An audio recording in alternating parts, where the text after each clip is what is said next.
How's it going, everyone? As I'm sure you already know, the lying fake news media have a habit of attacking and slandering anyone who dares say things that they don't like. This is especially true for people who stand up for the interests of white people.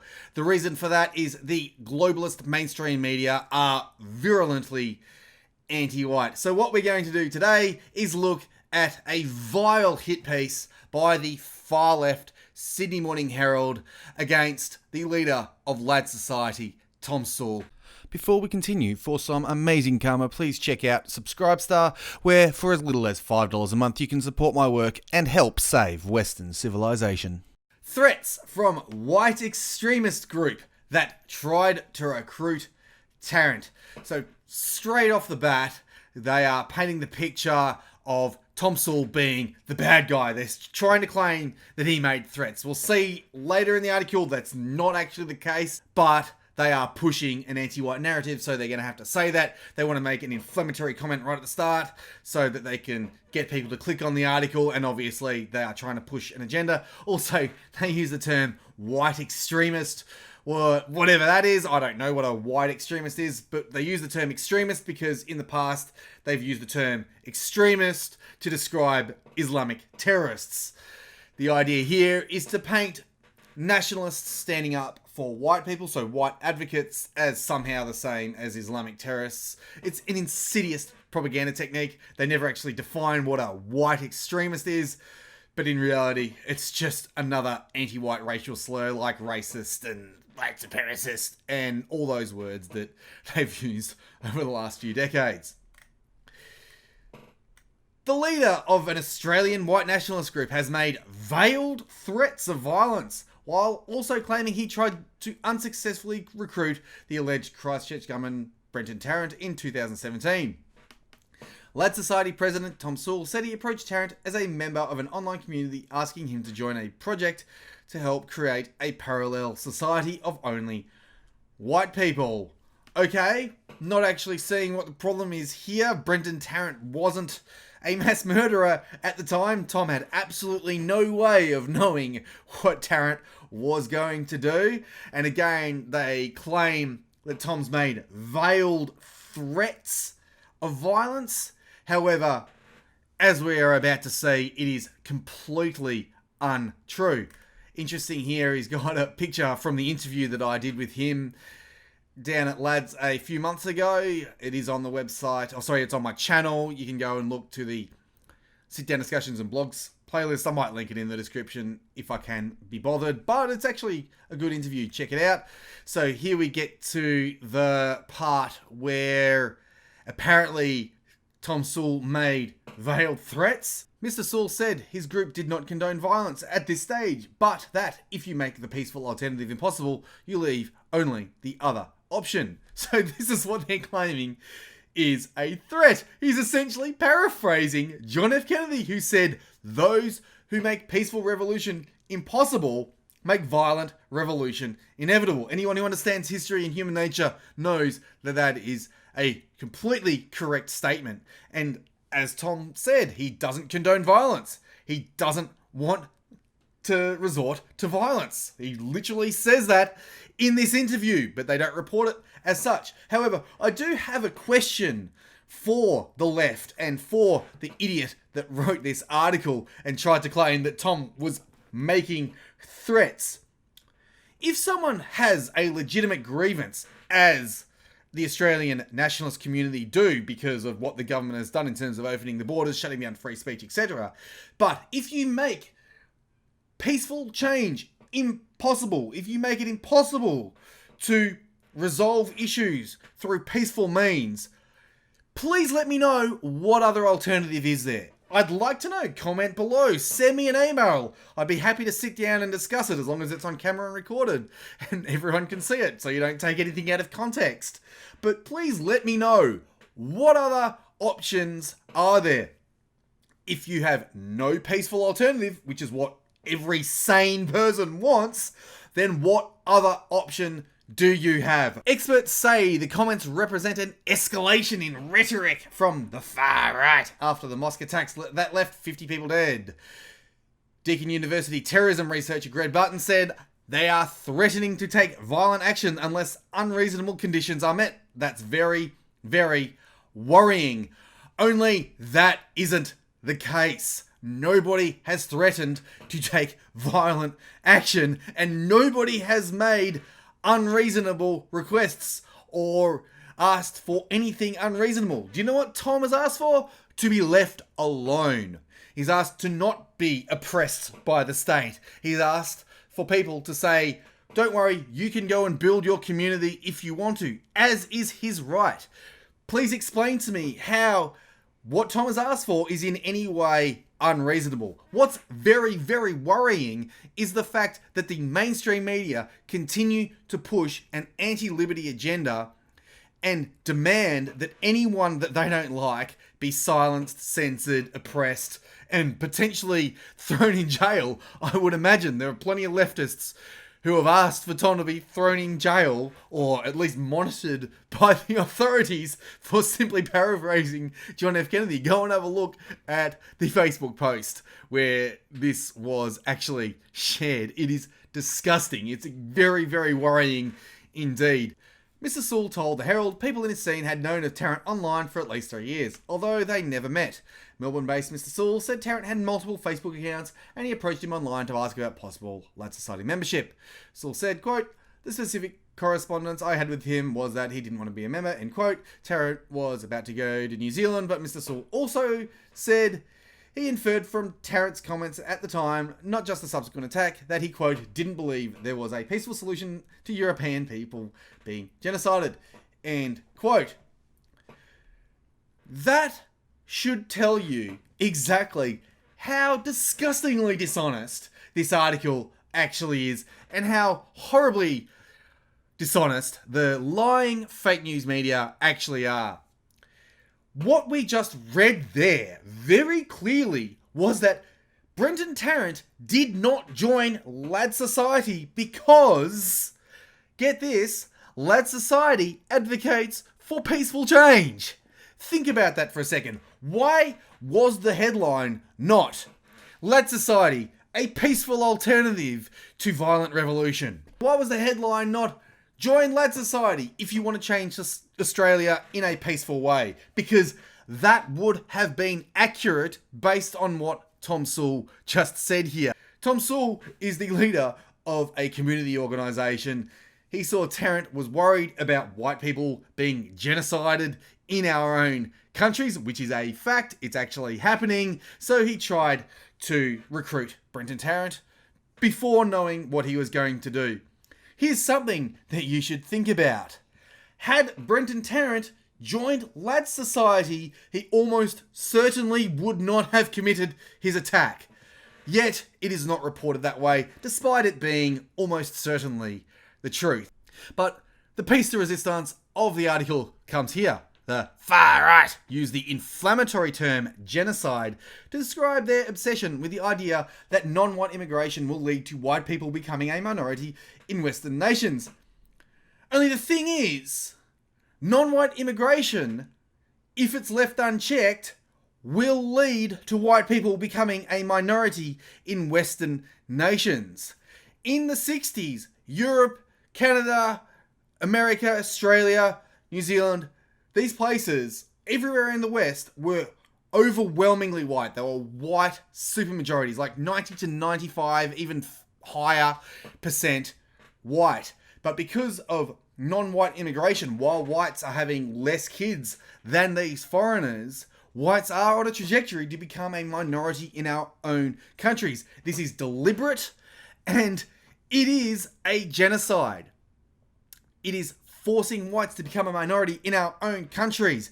That is an attempted genocide. So calling the word genocide inflammatory is disgusting.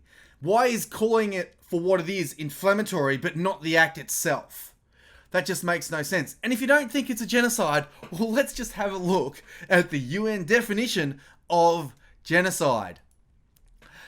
Any of the following acts committed with intent to destroy, in whole or in part, a national, ethnical, racial, or religious group. such as killing members of the group, causing serious bodily or mental harm to members of the group, deliberately inflicting on the group conditions of life calculated to bring about its physical destruction in whole or in part, imposing measures intended to prevent births within the group, and forcibly transferring children of the group to another group. Is that not pretty much exactly what our globalist traitor leadership are doing to us? If you don't think that's exactly what they're doing by flooding our countries with people who are not us, then please explain to me how it isn't. Mr. Sewell said he did not wish harm on any minorities, but that he would see violence as an option if the state continues its persecution of our people wanting to preserve their culture and heritage, or if its members were arrested. What they didn't indicate here is that the journalist has probably almost certainly asked him, what would it take for you to see violence as an option? And he's just answered honestly.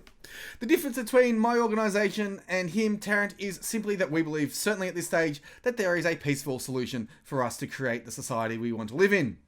Mr. Sewell said, we want a peaceful alternative. We want to be treated with respect. We want to be left alone. We are not given that opportunity. Well, time will tell. I'm not going to give you any explicit threat, but it's pretty effing obvious what's going to happen.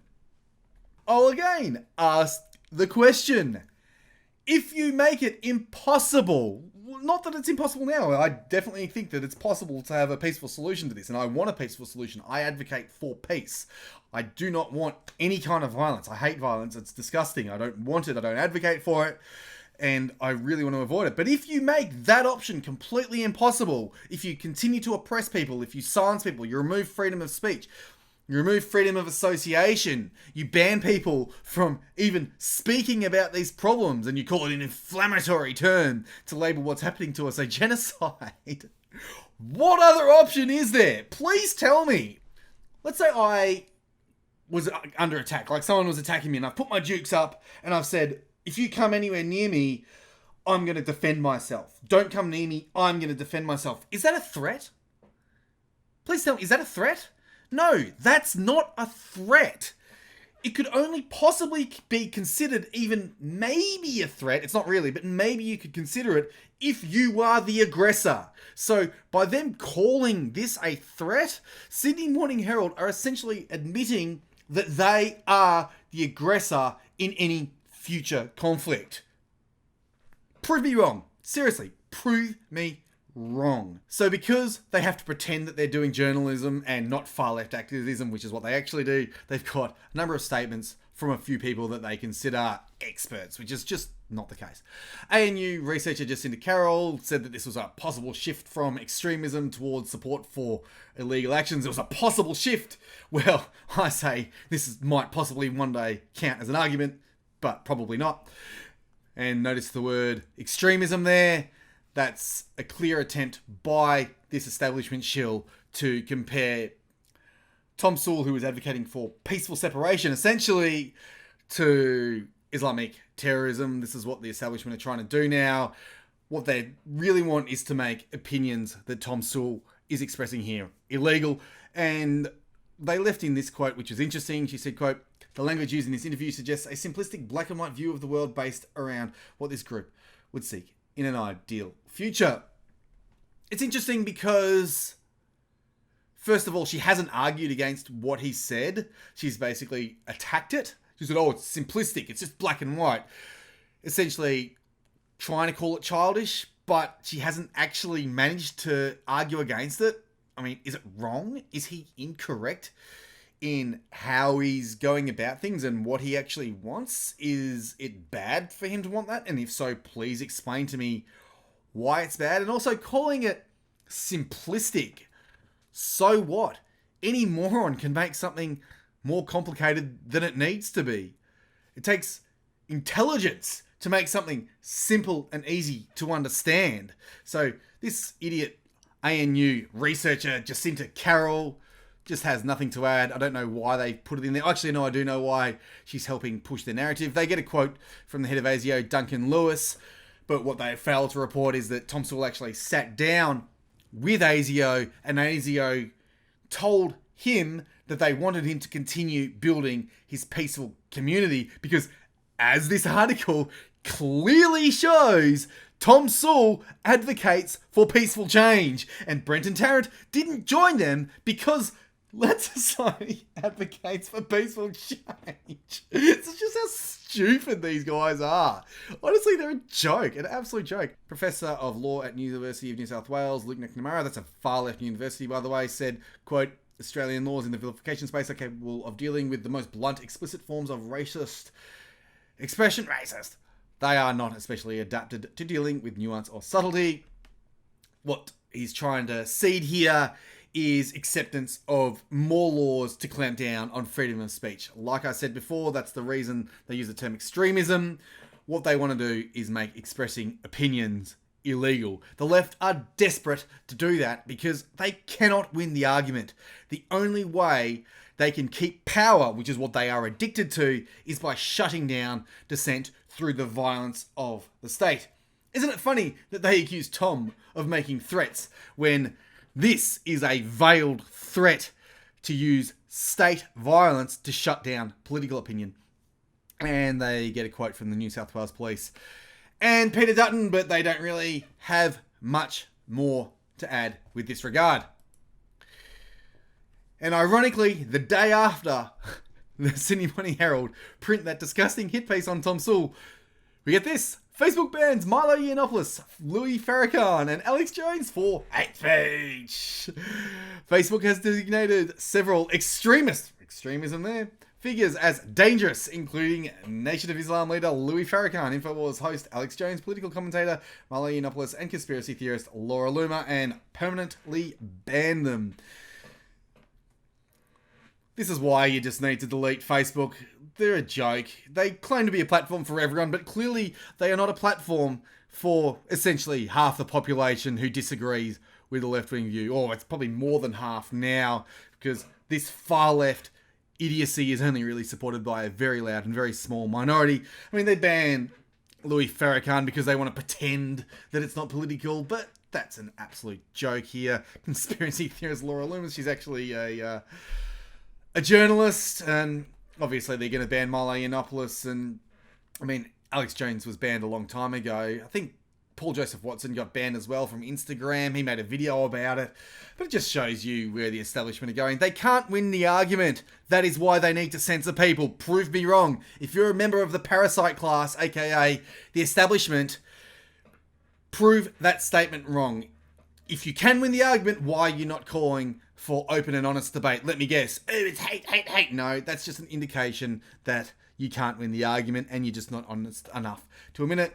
Facebook said, we've already banned individuals or organizations that promote or engage in violence or hate, regardless of ideology. Notice it's violence or hate because they can't actually prove that any of these people promoted violence, and hate is completely subjective. If they actually wanted to ban hate, they'd ban themselves because Facebook hates reason, common sense, logic, and the freedom of speech that my ancestors died for, and I'm sure a lot of your ancestors did as well. Take heart. We are going to win in the end. Don't worry about it. Keep spreading the truth. Share this video. Tell people about what's going on. Wake up as many normies as you can, and we will win it faster than we otherwise would. And I'll see ya when I see ya.